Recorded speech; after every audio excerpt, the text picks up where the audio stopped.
Welcome to my public lecture video based on the TED Talks on Monday, March 24th. TED Talks is the Georgia Tech's version of TED Talks with a competitive edge. The competition was a component of the Atlanta Science Festival. The title of this TED Talk was Why Does Society Need Science? The five speakers of the TED Talk talked as science as something inseparable of the human nature. Science is just as part of us as an organ that is able to give us new limbs, vision, and function to humans. Science is a part of what makes us human.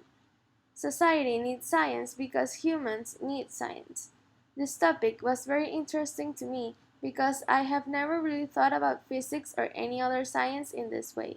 This talk opened my eyes to a new way of thinking, a thinking that pays attention to the science behind every little thing that happens to us daily.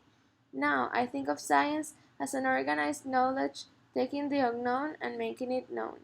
Since science is in the things we use every day, science is also of society.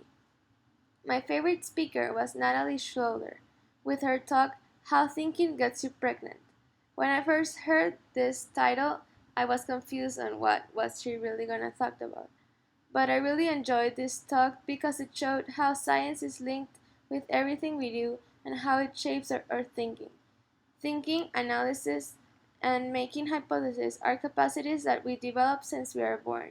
She gave the example of how when she was little, she thought just thinking about babies would make her pregnant because when she asked her mom about this, she told her that when she will be older and married and she thought about them, she will get them.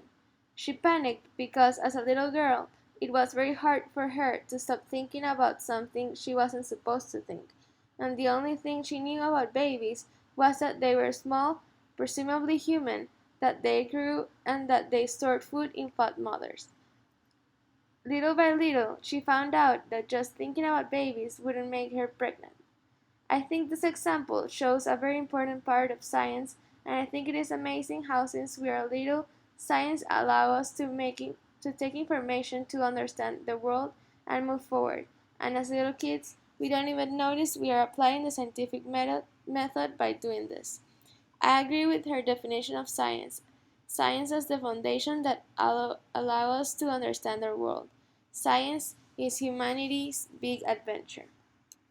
Another aspect that caught my attention was the challenge Dr. Kressler gave us by the end of the TED Talk. Scientists and engineers create technology. Technology is reshaping our planet, and thus, as its creator, we are the ones best positioned to drive the conversation on how technology is optimally utilized to benefit global society. The challenge she gave us was to take a stand and think about the impact and the opportunities technology is influencing in our society. Cultivate the skills of talking to technological folks about what you do and why it matters. For example, you can see transistors, the single most complex piece of technology has ever made, and it is free. Scientists and engineers defined this and made it happen. So, we need to get involved in the conversation to better pay attention to the future because the future of our civilization is at stake. To conclude, I would like to leave you with the motto of Xerox Palo Alto Research Center, which is the easiest way to predict the future is to invent it. Think about it. Thank you.